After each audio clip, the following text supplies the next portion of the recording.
Howdy, everybody. How y'all doing? It's Monday, and I'm still a cow. And every week, I end up the week going to wake up. I'm a fucking cow, and Boo. I can lose weight. I'm still a cow, and I'm leaner beef, but I'm still a cow. But that's one thing that you can say after doing this for 21 years is that the show hasn't changed, which is a nice way No, of saying it hasn't gotten better. or So it's deteriorated slightly, but that's yeah, old age. Yeah, I think that I'm a little bit more crotchety, and fuck you for saying that. I'm fucking crotchety as hell. So Yeah, I mean, yeah, I turned into the old Jewish guy. It's like um, your team. What about my team? My team's worse than your team. And it goes yeah, on and on and on. Yeah. correct. Well, we have some good news to talk about, some bad news to talk about. I always believe what's amazing, Amsterdam? It's good to see you here. What's amazing, buddy, is that through the thin and thin, you have nowhere else to go. Exactly. He doesn't have a lot of friends. So fuck you too. Hooah. Uh, We love you, Amsterdam. I'm going to start with the bad news. All right, Okay. because in Cleveland there can't be Good news. well, no, I mean there's always two sides of the coin, and they end up on the same day. So you could be happy about one thing that is like, no, No. on the other hand, all right. The number 46 player in Major League Baseball is a guy that Cleveland Guardians fans have been waiting to get a look at. They're going to get a look at Kyle Manzardo, by the way. He's been called up. The other one who got off to a slow start is Chase DeLauter. He was the number 46 guy in all of baseball prospect. Wow. But you're not going to see him anymore this year. Was he in prison? Broken No. his foot again. Yeah, Big Z. Yeah, Big exactly. Z. He's got his Zajunas Ilgauskas complex. The Big Z. So, honest to God, he broke the foot when he was in college, and now he got off to the slow start, and it's like, God, he's not doing so well. Manzardo's doing so well. Whatever happened to DeLauter? Well, bye-bye. He had the same surgery on the very same foot. It sounds like Nick Chubb-esque, while playing at James Madison University, and they're trying to sell us up. Well, it's just a fluke that it happened again. I'm sorry. That's just not the way it works. No. Here's a copy of our home game, and bye-bye now. Yeah. The quote from Chris Antonetti: "We feel for Chase. He did everything he could." Shaka Khan, isn't it? Yeah. We love him. I was expecting you to say that. He did everything he could through the rehab process. It's just one of those freak things that only happens to the Guardians. Yeah. Obviously, he's a big guy that's really powerful, and he keeps breaking his foot. And he's strong, except for his foot. Yeah. So Achilles heel. Achilles heel. Oh, I was going to ask that. Yeah, that's what you have here. He will soon meet with a foot specialist, which means they're in no hurry because he ain't coming back. He ain't coming back anytime soon. But bye-bye. So that's the bad news. All right. Wow. And the funny part of it, not funny like, but is that it's at the same time that Kyle Manzardo is being called up because Stephen Kwan has hurt his hamstring. Now he's reporting a sore hamstring. They're taking no chances with him, and so that's and Kwan's been great this year. He's really a good ball player. But he's on the 10-day injured list. So they're going to bring him back too soon, and then he's going to die. That's what's going to happen, isn't it?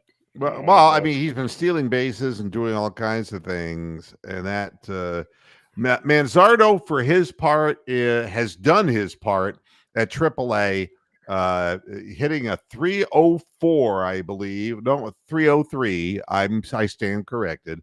128 appearances at the plate. He struck out 22 times. That means that that's pretty good for this. Yeah. Yeah. But he's walked 15 times. Yeah. Driven in 20 runs and has hit 9 home runs in Columbus. Wow. And that, see, my signature hammy call would be "Goodbye, Columbus." You see how that works? Exactly. Yeah, right. But it's an old movie. Catherine Ross, I think, was in it. And Richard Benjamin. Yeah, I know. I know. I try to. We need a bigger boat. Yeah. So at any rate, he's done great at AAA. He's coming up. He's going to wind up playing probably designated hitter because he's a guy who plays. Well, he plays first base, but not nearly as well as Josh Naylor. He might be able to sub in now and then so that Naylor, who's off to a nice start this year, doesn't get hurt like he does every year. Is there more than one person named Amsterdam in the chat room, or is he just lonesome? Somebody needs to get into the chat room and keep Amsterdam company. Please, somebody jump in. Somebody help him out. Oh, help him out here. That's hey there, lonely girl. I thought you were gonna do Andrew Gold, Lonely Boy. That dun dun dun dun. Oh, here's another one. That's why I'm lonely. I'm Mr. Lonely. Yeah. Bobby Vinton. Yeah. Bobby Vinton. Yeah. Gray hair. He had hair before Leo Sayer had hair. That's true. Yeah. That's true. But he also had long, tall glasses, Leo Sayer did. But yeah. It's a Leo Sayer joke. And look, you're not going to get any of this stuff because you're not old enough. So no. Yep. No, you're not. Rick May is more than old enough, though. He'll get it. Yeah. You know what's funny? I was looking at my demographics, which is really a funny thing to be looking at because I have 6 people watching right now. And they're all over 60. No, they are. They're all. They're like, what was the address again? Yeah. So we're doing really good. But it will be fun to see Kyle Manzardo play. By all accounts, the guy is. He was great with the Doors. Or was that? No, anyway. Rick is saying, I could use some supplemental income. Yeah. Yeah, that Medicare supplement doesn't pay for itself, does it? It is my belief that it is Amsterdam that is keeping people out of the chat room, but that's just my theory. All right. Let's talk about the good news, shall we? The Cavaliers are into the next round. And Rick May is, that's exactly right. Yeah. I'm trying to remember those lyrics of that song, Long Tall Glasses. Wow. You'll hurt yourself if you try to remember. Yeah, a little something Sylvester and Rudolph Valentino. You should have seen me moving right across the floor. Hand me down my tuxedo. That means I'm coming back for more. Okay, I won't do it. Maybe you do that at karaoke the next time if they have it. I won't. They probably got When I Need You, though. When probably have I Need You. That's got to be the easiest song to sing in the entire It is. world. You have to have no vocal range necessary to sing that song. Cavaliers, for a while there in the first half, it looked like, well, this will be a fun show on Monday. You were thinking. What I was thinking is, I wonder if somebody's going to run out of the stands and kick JB Bickerstaff in the nutsack. That was the first thing I started thinking of. But then, wow. I want to say this. None of this has anything to do with JB Bickerstaff, except the fact that the team is uncoached, undisciplined, and he doesn't know what to do. And I'm not going to change my mind about it. because the person who got the most out of a dejected Darius Garland was Donovan Mitchell. Correct. By keeping his head in the game on the bench and by really giving him some confidence, he did more than JB Bickerstaff has done as he has watched.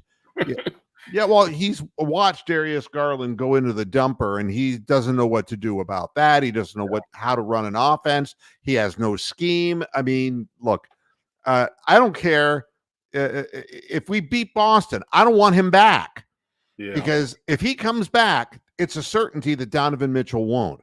Now, before we get into the Donovan Mitchell talk and all that, the Orlando Magic, for all the nice things they did this year, very young team, when push came to shove, they gagged. They shoved. And even Banchero, who really had by and large a good series, said that the noise in the building was that it was bone rattling, and which is interesting because in the first half, with the noise were boos. Okay. Well, I only saw the fourth quarter, so I can't comment about the early part of the game. I saw the score. Definitely quiet. Then I turned it on the fourth quarter and saw Donovan Mitchell just literally lead the team from the abyss. Yeah, lit them up. But no, it was death quiet in there, except for the boos that were, running down, raining down on the court. What would Peter Ellis have said about that first half? Oh, they're down by 18 points to a team that doesn't know how to finish. Thank the Lord Jesus. Yeah, I think that that's the only reason that we won is that we were playing Orlando, who did not. They've shown no ability to win on the road this year. Their home record, Orlando, has been prolific at home. Yeah. And but they turned into a Mickey Mouse team on the road. Is that what you're saying? Yeah. That's what I'm saying. And take a look at this. This will tell you everything you need to know. Who are their best players? Well, Banchero is their best guy. He was their top pick. He was 10 for 28. Ew. He scored 38 points, but it took him 28 shots to get there. And he went to the free throw line 18 times. About 90 times, yeah. Right.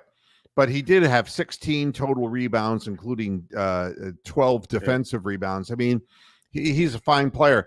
But his 10 for 28, 42 minutes played, he was a -7 while he was on the floor. Wow. That's not good. So their number 2 guy, I mean, for everything they talk about Banchero, he averages, I want to say, like 22 to 23 points a game this season, is Franz Wagner, who's about 20, 21 points per game.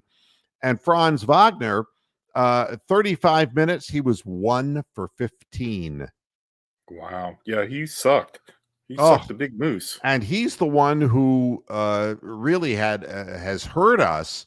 Just in the last game, he scored 34 points, 6 points the whole game, and he was a big -13 while he was on the floor. Wow. Wendell Carter Jr., their center, he got off to a good start in the first half. Second half, he totally disappeared. He scored 13 points on 2 of 4 from behind the arc, but 5 of 10 from the field. In 35 minutes, the center had 7 rebounds, but there was no production in the second half. That's a great name, by the way. You should say that with the James Earl Jones voice. Wendell Carter Jr. Wendell Carter Jr. This is CNN. Fantastic name. He was a -4. All right, while on the floor. Gary Harris, they were so thrilled to be getting back for this game. 27 minutes, 6 points. Wow. He was a -7. But the thing that makes you really wonder was Jalen Suggs. And I want to talk about the Magic a little bit for a reason, because a team makes the playoffs like this and has a chance and blows that opportunity. Yeah. And, you look at their roster and you start understanding that this is the beginning part of things. Banchero and Wagner are going to stay there. But you look at Jalen Suggs, who played 40 minutes. He's a very fine defender. He's like Shumpert used to be. Iman Shumpert was for the Cavaliers. A real that's a name from the championship past. Long-armed, good size. Knock the ball away. Yep. And get up in your face to throw off your jump shot. In 40 minutes, he was a minus 16. Wow, that's appalling. Primary ball handler with only 4 assists in the game. Wow. Turned the ball over 5 times and topped it all off, going 2 for 13. Now, the thing with Jalen Suggs, normally he would not be this bad, but he can't shoot straight. And to have him as the primary ball handler, and you take a look at their bench, and you have, Isaac, who's the backup center, and he was minus 8 when he was on the floor and only played 18 minutes with 2 points, which was like zippity doo dah. You got, Franz Wagner's brother, the Nazi Mo. The Nazi in the middle. Nazi in the middle. And he was a minus 6 with 3 big points. He made 1 3-point shot, and that was the end of him. Then you got Markelle Fultz, who scored 8 points, was 4 of 6 from the floor, but a minus 13 when he was on the floor. The only plus guy who played more than 10 minutes was Cole Anthony, who scored 8 points in 13 minutes, and he had a plus 8. Everyone else in a minus situation for this team. And then you had Ingles, who's like 37 years old, a set shooter. And so obviously you take a look at this team and you say, Gary Harris ain't going to be around really for, he might be around for a while, but he ain't going to tear the world apart. Jalen Suggs, they're going to have to get him off the point because he is a wing defender kind of guy who's be able to, you could move him and he can defend against point guards. He gave Darius Garland hell. He was giving Donovan Mitchell hell until the second half of the game. But you can't have him putting up that many shots because he's just he was one of the reasons why this was one of the worst shooting basketball teams in the NBA this past. Yeah, is he the one with the odd mechanics? I mean, there's one guy in Orlando that didn't look like any of his shots would ever go in. Well, the Suggs doesn't look bad shooting the ball; they just don't go in. And and again, when you're 2 for 10 from 3, why is Suggs shooting 10 3-point shots?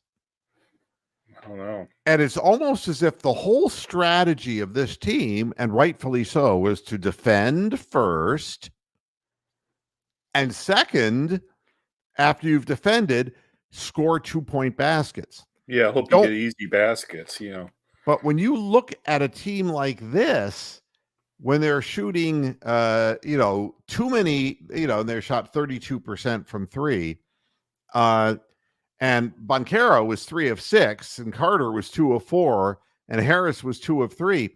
But then nobody made shit after that. They can't live on that. And sure enough, from the field, they shot from 2-point range. They shot, or from the overall, 33.7%. I mean, you just can't win that way. Yeah, you're not going to win. Cavaliers, for their part, shot 44.2% and 33% only from 3. Cavaliers have been terrible. But what turned the game around, because Donovan Mitchell and Darius Garland, between the two of them, are only 3 of 12 from the 3-point line. Right. What got the game turned around, Strus hit a few. He finally put Maryland, who hit 2, and finally, Karis LeVert came off the bench, got 30 minutes, and scored 15 points. You take a look at where the pluses were, and they were all over the Cleveland side of things. Mobley scored 11 points, but he had 16 rebounds and 5 blocked shots. but he also committed 6 turnovers. Can't. Well, yeah, I mean, if he has the ball anywhere near his chest, it gets knocked away from him, like, within a half a second. You know, I've noticed that. But, I mean, here's a question for you, which is probably where you're leading on to anyway. Is this a better team without Jared Allen on the floor for these playoffs? Here's what I would tell you, and I'm not going to say that. Tell me, Dr. Moo. Jared Allen has had a nice year. What I would tell you is that 2 big men ain't working. Yeah. And a good head coach will do one of 2 things here. He'll either get something for one of them, the front office will work with him on that, or you've got to get Mobley to play the 4, because Allen is a natural 5. He's never going to be anything but a 5. He's never going to be anything a 5, yeah. The understanding about Mobley, you know, the people calling him a unicorn, which I think is way, way premature. He's 22 years old. He doesn't have good ball handling skills, and he's not particularly strong yet. Yeah, and he's never going to be Kevin Durant by any stretch of the imagination. Well, he can't go up and through people is what it amounts to. He was playing out of position. So when I take a look at Evan playing 41 minutes, and he scored 11 points and had 16 rebounds, he's playing out of position. He's not a 5. Yeah. That's absolutely clear. Anyone who's watching would see that. What I would say, he has to develop a shot of separation. And, you know, you take a look at a guy like Larry Nance Sr., who was, okay, I was going to bring him up. Yeah. A 6'11" guy. Yeah. But he wasn't the center either. No, he was power forward, you know, or LaMarcus Aldridge. You know, you have guys who are very tall guys, but they have that fadeaway, they got that range, and Mobley can shoot a set shot from behind the 3-point line, but you know, but having 2 big men in the lineup at the same time, only JB would come up with such a lame-brained idea. It doesn't work. It congests and clogs up motion. And, you know, and what teams started doing to the Cavaliers, which was interesting, was going to zone defenses. Yeah, there's always a free defender when there's 2 big men on the. That's what I mean, there's always some guy that can go free and defend and double team on the ball. You know? Yeah. I mean, it's those 2 guys together, it's a problem. And unless Mobley gets stronger and develops a fadeaway, I mean, he's just going to clutter up the interior. And let's be honest, a lot of teams, because the Cavaliers stopped shooting well from the 3-point line because idiot Bickerstaff continued to play Niang, who couldn't, whose name rhymes with Clang for a reason. He couldn't hit anything, and they didn't have good 3-point shooting. Strus had a bad year, but his bad year, Strus, he's used to playing in a very a system that's very defined in Miami. Yeah, and he wasn't. I mean, they were coming out on people defensively. What Orlando was doing is just swarming the ball, and there wasn't the ball movement that needed to be so that people would have open looks from 3. And a lot of contested threes, and I give Orlando a lot of credit. They did a good job, and Jamal Mosley did a really good job in teaching them defense, but he's not an offensive coach, and neither is Bickerstaff. So you got that. Well, yeah, I mean, to my eyes, it always looked like there were 2 Orlando guys around that ball whenever we had it. You know, it just always seemed that way. But what I will tell you is this. Mobley was a +9, Okoro a +24. Garland, wow, I didn't think that. Garland was a -3. Donovan Mitchell was a +17. Strus a +10. Yeah, this is the most interesting thing of it all. Tristan Thompson in 7 minutes was a +3. LeVert was a +9 in 30 minutes. Merrill was a +6 in 11 minutes. But Niang was a -9 in 3 minutes. an absolute defensive liability who can no longer shoot the basketball when under pressure. He has to be wide open to get his set shot. And in my opinion, Georges Niang should either be let go or traded. He isn't what this team needs. And, it's without, his only purpose was to spread the floor and make the outside shot. He couldn't do it.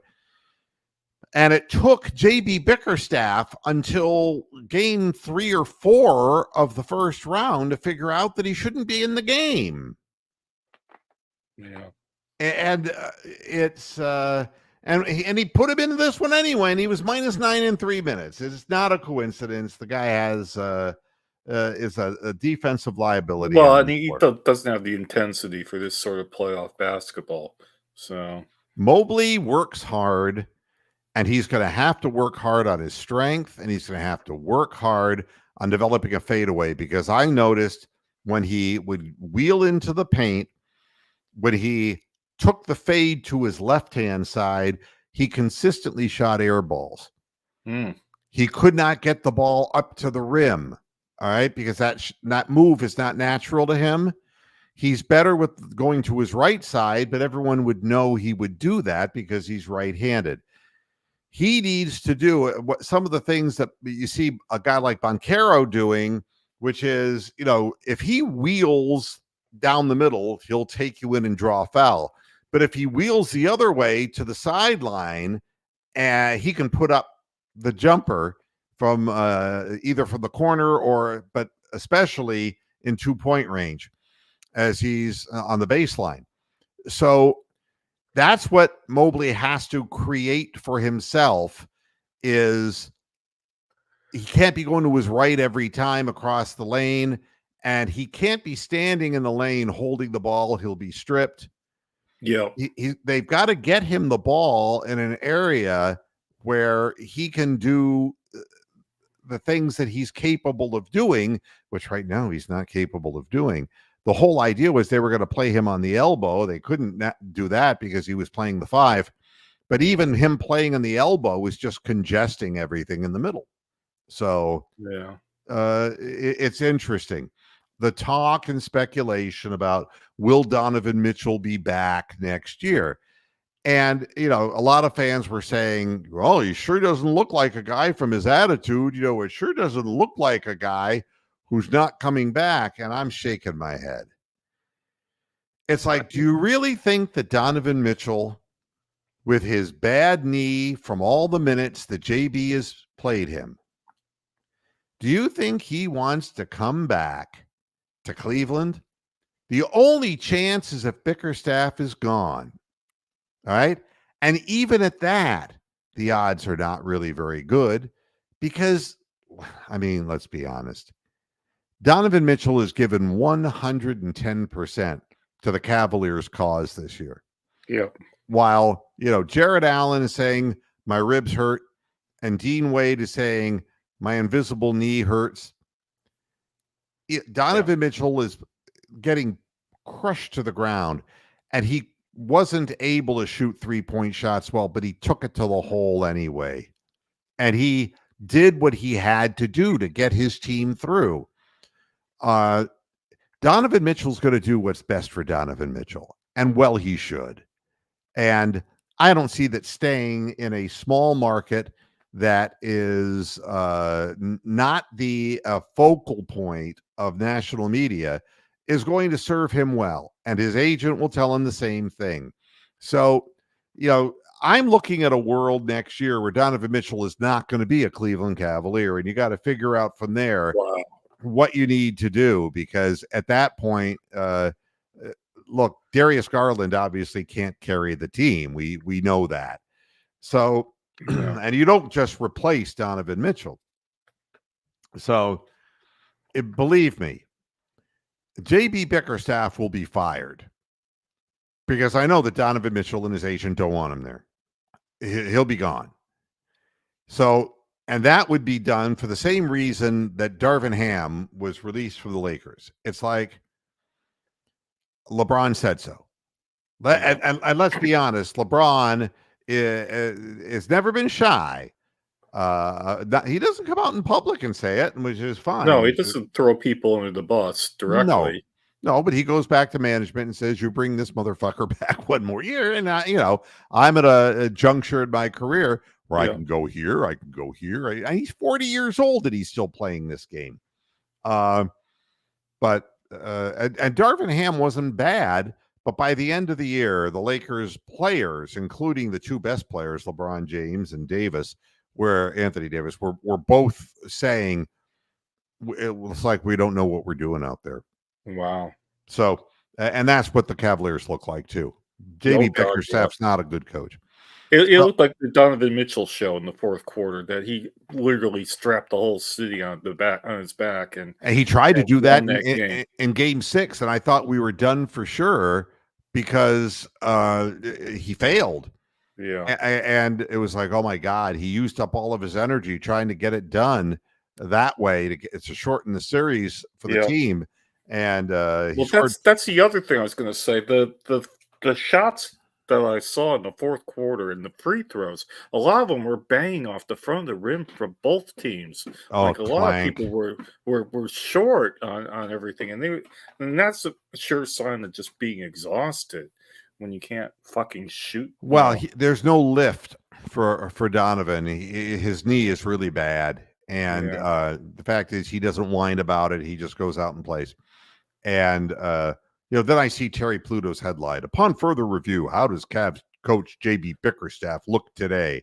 He's the same bald-headed, stubborn guy who just can't change his ways and doesn't have the creativity to open up the offense of the team. And I don't care what happens against Boston. The man has got to leave.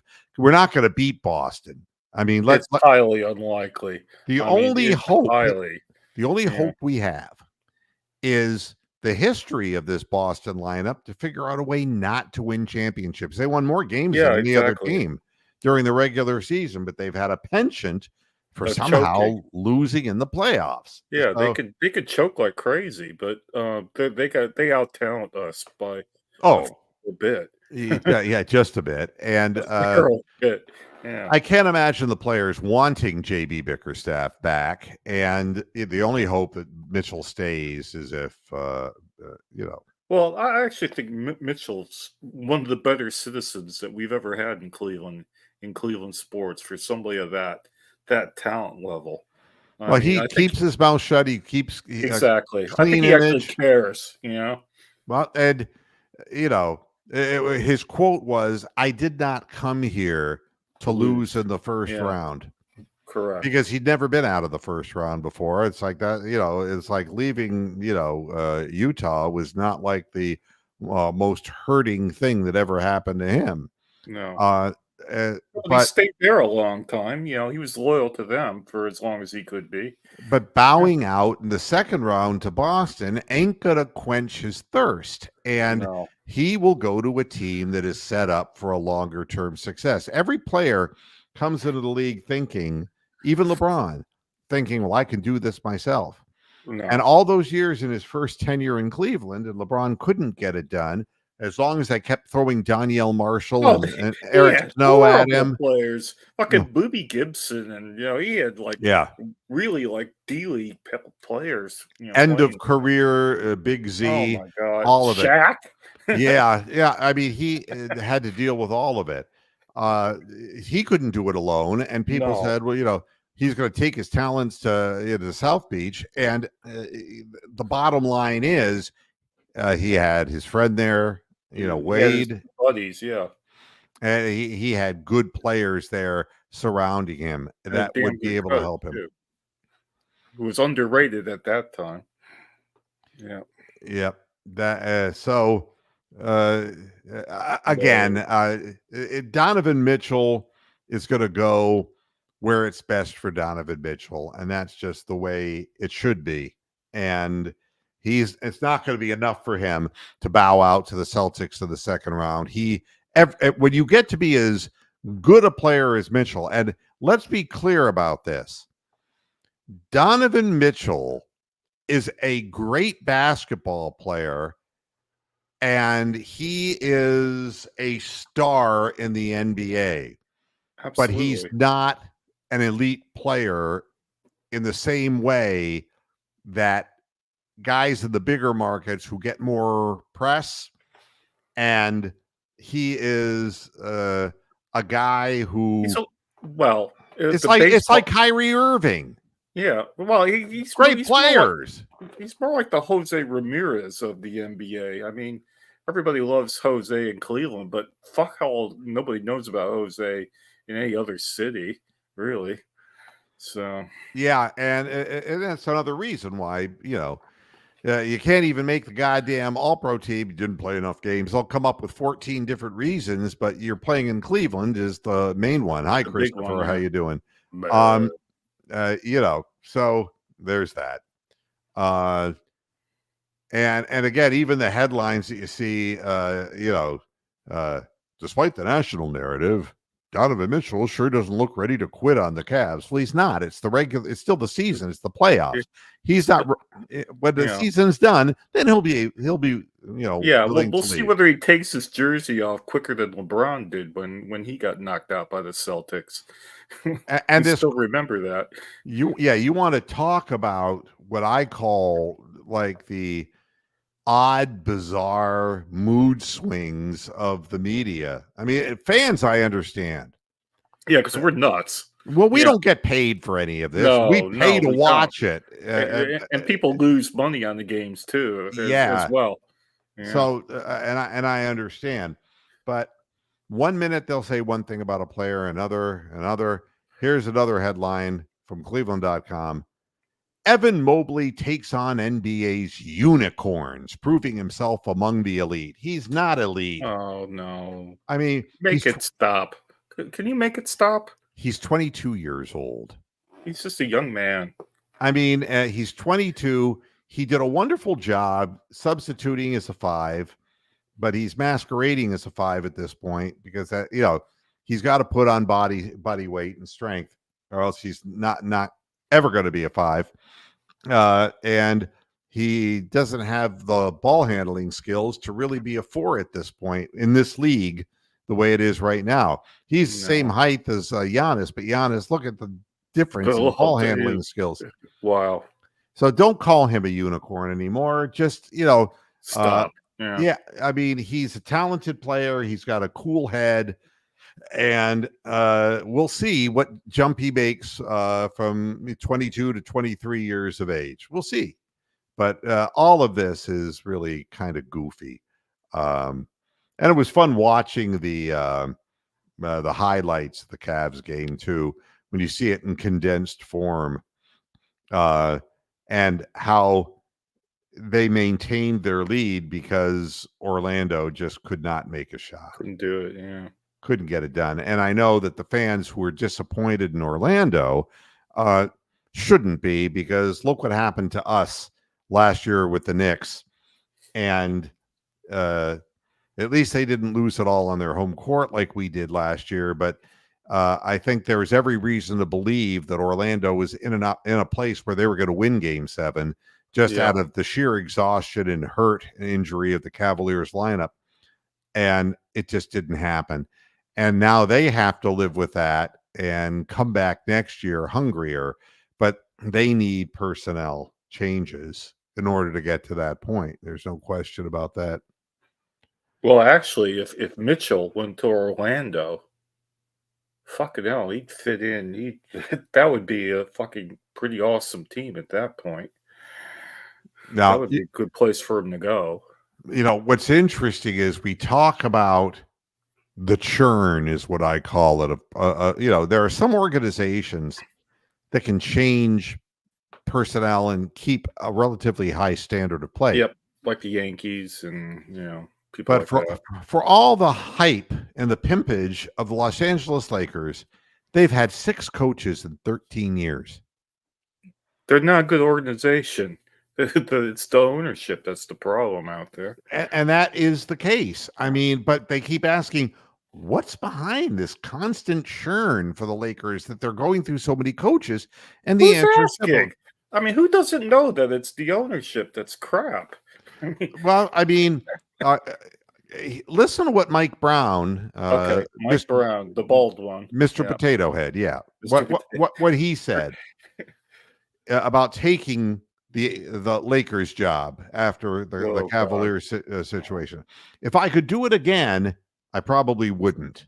Oh, ouch. Now, the reason was because he was following Phil Jackson.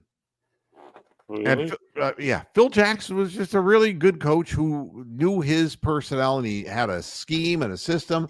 And Mr. Potato Head is a good coach, but nobody's going to live up to a Hall of Fame coach like Phil Jackson. And he took the job back in 2011, and 6 coaches have tried to fill Phil's shoes or filling Phil's shoe. Yeah. Okay. Yeah. Darvin Ham was, of course, the latest of the casualties. He was 90-74 in his tenure with the Lakers. It's just not good enough because when you're the Lakers, you're supposed to go further. Of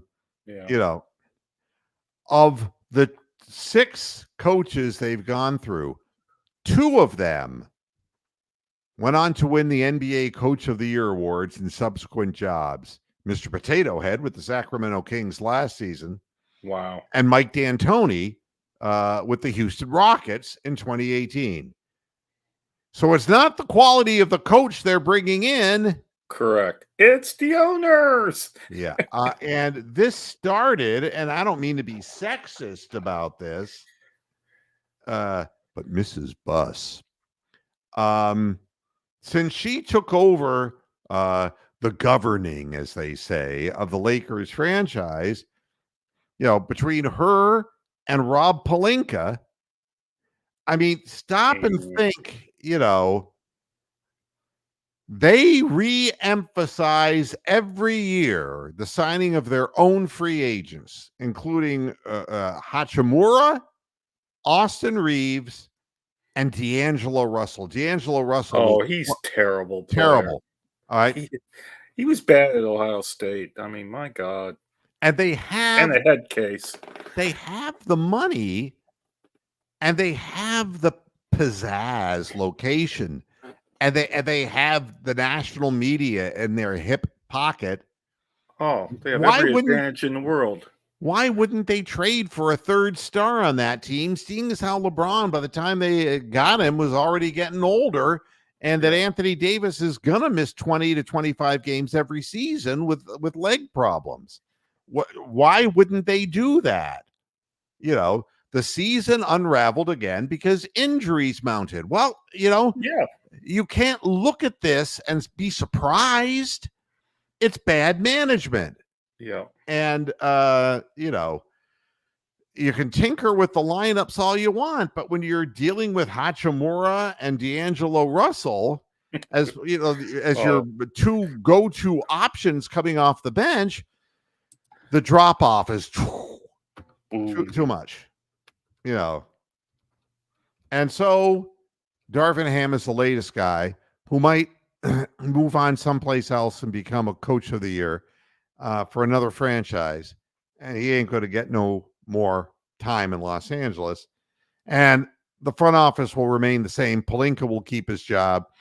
And Mrs. Buss will continue to fuck up the franchise since her husband died. Yeah. Well, yeah, it's nothing to do with what sex they are. They can be a terrible owner, regardless of whether you're male, female, or whatever. If you want a line of demarcation, when Jerry Buss died, the team went right down the shitter. Correct. And the reason was because there was a war between Pelinka and another person inside the organization, and Pelinka won and the team lost. Yeah. Anywhere else, Pelinka would have been fired. I don't know, but he was a favorite of Mrs. Buss, I guess. I mean, why would you bring back D'Angelo Russell? I mean, and pay the kind of money they paid? I have no idea. I mean, maybe Tony the Cat can jump in and tell us how he did with the Timberwolves, but it couldn't have been that good. And now here's another thing for you. But while we're talking about this type of circumstance in the NBA, the process in Philadelphia, right? Oh, God. Here's what the 76ers organization is saying. We promise a lot of changes for next year.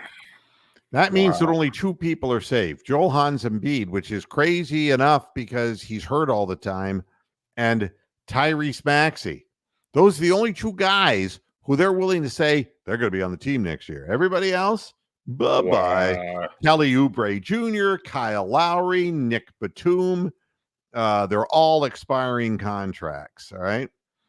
The team president, Daryl Morey, has about $65 million in salary cap space so that he's got a first-round pick and a max contract to give to Maxey, wow. And to try to figure out a way to build a championship around somebody who's frail like Embiid. It's only going to get worse down the road. Yeah, he's going to retire pretty early, Embiid, unfortunately.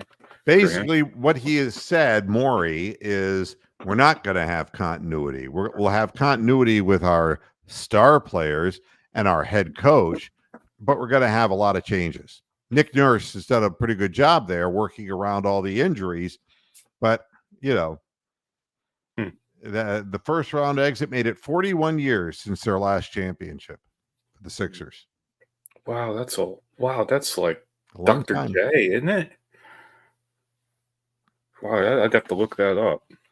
The Sixers have the money to spend, but it's going to be aging guys like Paul George, No. Or they're going to try to bring LeBron James in there. I don't know. I mean, if he's going to go east, you might as well go back to Cleveland, LeBron. I mean, I can't. Why would you go to any other team in the East than Cleveland if you're LeBron? It doesn't make sense to me. Now, Nick Nurse has a tie in here. Pascal Siakam, who is a free agent, and DeMar DeRozan. They're both free agents. They were all together in Toronto. So correct. That might have to, Embiid is 30, but he's an old 30, folks. Yeah, he's like Greg Oden 30, No. He's never played more than 68 games in a season, and this season was limited to 39 games. Yeah. They were 31-8 with Embiid. Yeah. And 16-27 without him. Well, yeah, that makes sense. That's like the old Cavaliers were when we had LeBron and Hot Buttered Donnie and Booby Gibson, Right. When LeBron had the day off, you can guarantee that was a 20-point loss. Yeah. No. Yeah. And Maxey has turned out to be a good scorer, but they need a third star. And we're talking about the same thing with the Lakers. There comes a point where you're not going to get it done. This is what the Cavaliers have to understand, is that Darius Garland has to play like a star player, because if we somehow manage to hold on to Donovan Mitchell, it's going to require help. And that means that Mr. Unicorn has to get stronger and has to put in work and develop certain offensive skills. It has to come from somewhere. And I mean, those three have to be the big three, and we're not a big three at the moment. You can't say Garland, Mitchell, and Mobley is a big three. They're not a big three. It's like a big one and two little twos, And Max Strus, who made $60 million plus. That's value for money, isn't it? Well, he's not a guy who's going to create his own shot. You're going to run him off screens, and that's what Sam Merrill is too. They can't create. It's not like they're going to go like Donovan can go to the hole. It's not like that. They're not even Richard Jefferson, so no. So it is what it is, and when you're in a big market and you're a team with expectations, you got to get a third star, and it means you're going to shell out money, and that star may be a fading star that's past their prime. We would give our left nut to have somebody like Kyle Korver or Jefferson back in their prime right now. Those are the sort of guys that we fucking need. Yep. Or even George Jefferson. Yeah. Thomas Jefferson. Yeah. And as far as the Cleveland Browns are concerned, besides the Browns. Yeah, the Browns signed Brian Allen. We knew that he was coming. He's a 7-year guy who played in the Super Bowl for the Rams and started that game. But 50 career games, 32 starts, and he's depth at the to put somebody behind Posick because Posick, if he dies, then we're dead. Well, yeah, and he has in the past. Yeah. So that's one little piece of news. And then this ex-Browns running back Duke Johnson retires. Poor injured Duke. 8 years of hell. Wow. Well, he was a third-round pick. He stuck around the league longer than a lot of third-round picks. Yeah. And his quote on Instagram, 8 years, 4 teams with one goal in mind, create a better life for my family. And you know, wow. And good for him. Yeah, it is good for him because honestly, you take a look at somebody and go in and take a look at Larry Nance Jr., who would be the epitome of the traveling salesman. All right. Yeah. And he knows how to play at the NBA level. He gets hurt, so he's fragile, but he's a good glue player, and he's played on countless teams, and he's made a hell of a living. Yeah. But he's had to move to like 7, 8 different teams in order to do it. And there's nothing wrong with that. It's a hell of a living. And I think Duke Johnson did better than a lot of people would have thought coming out as kind of an undersized running back who could catch the ball out of the backfield kind of guy. Yeah. He last played in the NFL in 2022.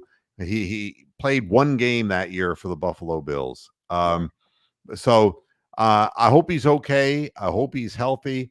Played some tough, hard games for the Cleveland Browns. I always liked the guy, but he was undersized, and you knew that he was working against all likelihoods of having a long career. But that may be a blessing in disguise. If he made his money and invests it wisely, keep your health, keep your marbles, you know? Correct. And move on. And this finally, before we get out of here, the question, will Browns receivers Cedric Tillman and David Bell get enough reps with the addition of Jerry Jeudy to the roster? Who's asking that? Well, of course, this is Mary Kay Cosmetics. Okay. So, you know, her pink Cadillac. Cedric Tillman and David Bell. I mean, why do we even care about them at the moment? Well, here's the thing. David Bell now is going on Anthony Schwartz duration. Yep. Cedric Tillman had last year, didn't know which patterns to run. No, he didn't. He was lost. There's a reason why the Cleveland Browns added Jerry Jeudy. All right. Yeah. And I would imagine the Cedric Tillman, if they can screw on his head and give him a brain, might stick around because of his size. David Bell, I don't see making the cut this year. Yeah, he's not an NFL. He's not a big body. Yeah, he's not fast. The way the game has kind of gone, you know, the way strategy is within the game, he's not. There's cornerbacks faster than him, so he neither fish nor fowl. Yeah, and he got good hands, but he can't get open a lot. So I don't worry about reps. Jerry Jeudy needs all the reps he can get to get on the same page, assuming that Deshaun Watson is healthy enough to play. Oh, yeah, Schrodinger's quarterback. We don't know what we got with him now. That's right. We open the box. Yep. So, you know, again, I would imagine Cedric Tillman will make the roster just because he can go up and get the ball. He's a big-bodied guy compared to David Bell. Jerry Jeudy, they're hoping, will be the slot guy who will be able to do a little outside work as well and be the complement to Amari Cooper. And hopefully he'll stay healthy, because if he gets hurt, we're fucked, isn't it? Again. Well, the likelihoods are the likelihoods. And, you know, what's happened to Amari Cooper in his foot. You start looking at the pattern of receivers when they hit 30 years of age. like Jarvis Landry, and they get hurt. They get killed. Kind of what happens. So that's everything I know. Wow. And I squeezed it all in to 56 minutes. That's not bad for a fat guy. Wow. It isn't. So how's the weather up there, Dick Goddard? Is it nice and sunny now? It's been raining. Cats and dogs. Yeah, it really has. It rained topaz. And I'll be honest with you, Bronk. Yep. I mean, God must be pissing on Northeast Ohio. And I don't mean that in a vulgar kind of way, but it's pouring down off and on from the skies. And it's only in the 60s here. And it's going to get cooler. It's going to go down into the 40s at night in the upcoming days. And this is the second wettest spring in recent history in Northeast Ohio. I didn't know that. It's great news if you're a motherfucking worm. Or a woolly bear, maybe. Or a woolly bear. But for the rest of us, you got to get your canoe out of the storage and put her to use. Yeah, it's been wet here. So we'll see. So, everybody, I hope y'all have a good evening and a good rest of the week. We'll be back again on Friday to talk about more stuff. And tomorrow starts the next series. We play on Tuesday. We're dead. How do we expect a winning game after we play the game 7? You're not supposed to win. You're not. Yeah, we're not supposed to win. Yeah. Oh man, if the Cats have no chance in game 1. I'm not sure if Manzardo is going to be in the lineup. I could check that before I get the hell out of here. It's 6:10 today, right after the show. Oh wow, they're going to be the on. Guardians, the Cleveland Spiders, as I like to call them. Yeah, and I don't know. I don't think the lineup cards have been. We know that Dr. Six is going to be pitching McKenzie. Well, what do you think of the new manager? Do you have an opinion? You haven't really said anything. Right now, it's too soon. Do you have an opinion? Too soon. I mean, so far they're winning. I mean, I have no complaints. There's growing pains as far as base running. The third base coach, Odor, I don't know. There's been some mistakes in base running that have guys trying to score when they shouldn't have, trying to steal third base when they shouldn't have, or just things of that nature. But as far as his strategy, there was only one blunder that I think that he made. And other than that, I think he's done a fine job. And so nothing to talk about is good news then, I guess. So far. And, I don't expect them to continue to win at this level, to keep winning at this percentage. But be that as it may, it makes for a fun early season. So there's that. You could be the Chicago White Sox and have been looking at like a 4-20 start, So yeah. So all right, Bronk, thanks for joining us as always, and we'll be back again on Friday. Until then, hasta la vista, Pastor Heads. Good night.